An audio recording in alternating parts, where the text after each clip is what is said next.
My dear friends, आप सभी को मेरा सादर नमस्कार।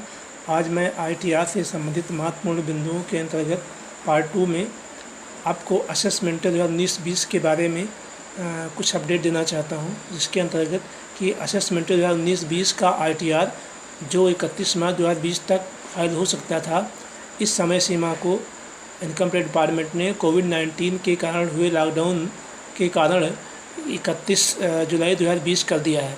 इससे पहले ये समय सीमा 30 जून 2020 की थी, लेकिन अभी जल्दी ही इसको रिवाइज करते हुए इसकी समय सीमा 31 जुलाई 2020 कर दी है। जिन फ्रेंड्स ने अपना आईटीआर 2019-20 का अभी तक फाइल नहीं किया है, वो 31 जुलाई 2020 तक फाइल कर सकते हैं।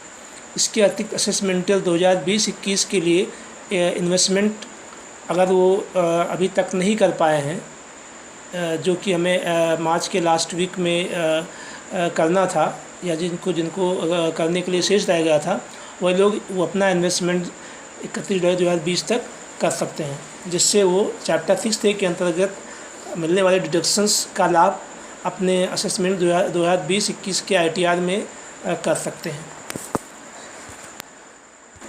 फ्रेंड्स, इसके अंतर्गत अब आईटीआर्स में शेड्यूल DI एक जोड़ा गया है, जिसके अंतर्गत उसमें समय सीमा 31 जुलाई 2020 कर दी गई। इससे पहले यह समय सीमा 30 जून 2020 की गई थी, लेकिन इसको रिवाइज करते हुए अभी 31 जुलाई 2020 कर दिया गया है। फ्रेंड्स, पिछले ऑडियो में मैंने ये समय सीमा 30 जून 2020 बताई थी, क्योंकि उस समय ये सीमा 30 जून 2020 ही थी, लेकिन ये भी हाल ही में ये रिवाइज करके 31 जुलाई 2020 कर दी गई है। और ये अब आईटीआर्स जो ई फाइलिंग के लिए अवेलेबल हैं, उसमें भी 31 जुलाई 2020 कर दी गई है। फ्रेंड्स, इसके बाद मैं इनकम टैक्स पर्पस के लिए इनकम के बारे में कुछ आपको बताना चाहता हूँ। इनकम टैक्स में इनकम को 5 भागों में बांटा गया हुआ है। As per section 14 of the income tax act 1961 there are 5 heads of income. 5 income के 5 हेड बताए गए हैं। Number 1 income from salary. Number 2 income from house property. जैसा कि सभी जानते हैं कि इनकम फ्रॉम हाउस प्रॉपर्टी के अंतर्गत यदि आपका हाउस रेंट पे दिया गया है, तो उससे जो भी इनकम आपकी प्राप्त होती है डिडक्शन वगैरह देने के बाद में। और उसके बाद तीसरा आपका हेड है income from business and profession. और चौथा हेड ऑफ इनकम है income from capital gains.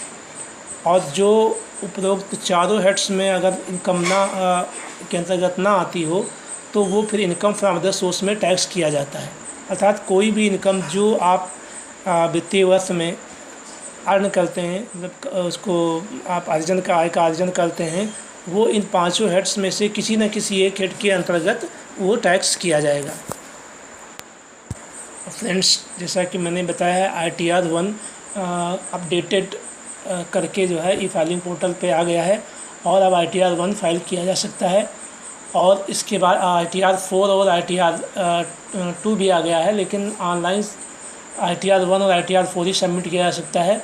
ITR 2 और आईटीआर 4 के बारे में मैं आपको बाद में बताऊंगा।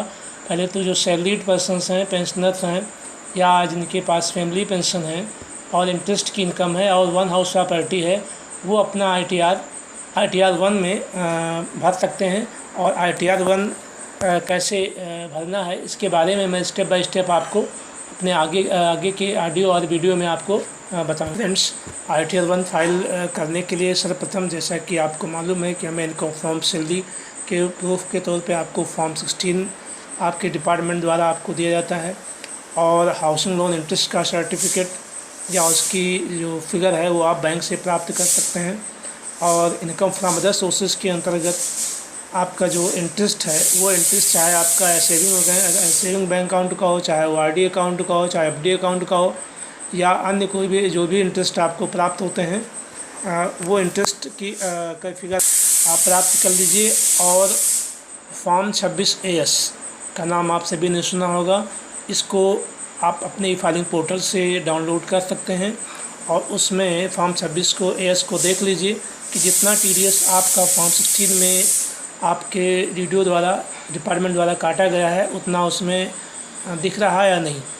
अगर नहीं दिख रहा है तो इसको आप अपडेट भी करवा सकते हैं। फ्रेंड्स, फॉर्म 26AS से अपने TDS का मिलान अवश्य कर लीजिए, क्योंकि जो TDS फॉर्म 26AS में रिफ्लेक्ट होगा वही TDS आपको उसका क्रेडिट आपको ITR का प्रोसेसिंग के समय आपको मिलेगा। यदि उसमें कोई भी डिस्क्रिपेंसी है तो उसको आप अपने डिपार्टमेंट से उसको सही करवा सकते हैं। फ्रेंड्स, आपके पास में जितने ड्यूरिंग द फाइनेंशियल ईयर जो भी बैंक अकाउंट्स एक्टिव थे वो सभी बैंक अकाउंट्स का डिटेल आपको उसमें अपने ITR में देना है। कोई भी बैंक अकाउंट्स का डिटेल आप छिपाइए नहीं, क्योंकि ये आवश्यक है। अगर कोई भी आप डिटेल छिपाते हैं तो बाद में अगर उसमें कुछ ऐसा पाया जाता है तो आपके अगेंस्ट जाए। बैंक अकाउंट में जो भी आपका इंटरेस्ट है या जो डिटेल आपका 26AS में इंटरेस्ट का नहीं भी आया है और आपको ज्ञात है कि ये मेरा इंटरेस्ट मुझे प्राप्त हुआ है, तो वो सब एग्रीगेट करके आप इनकम फ्रॉम अदर सोर्सेज में उसको दिखाइए। और इनकम फ्रॉम अदर सोर्सेज में कैसे दिखाना है ये जब मैं ई फाइलिंग ITR 1 के लिए बताऊंगा तो उसमें आपको मैं डिटेल से इसके बारे में समझाऊंगा। फ्रेंड्स, आगे के अपने वीडियो में मैं ITR 1 कैसे फाइल करना है और स्टेप बाय स्टेप आपको बताऊंगा कि आप उसको देख करके या सीख करके आप उसको आप स्वयं अपना ITR 1 फाइल कर सकते हैं। आज के ऑडियो में फ्रेंड्स मैं इतना ही, और आगे की जानकारी मैं अपने आने वाले ऑडियो या वीडियो में आपको देता रहूँगा। Thank you very much.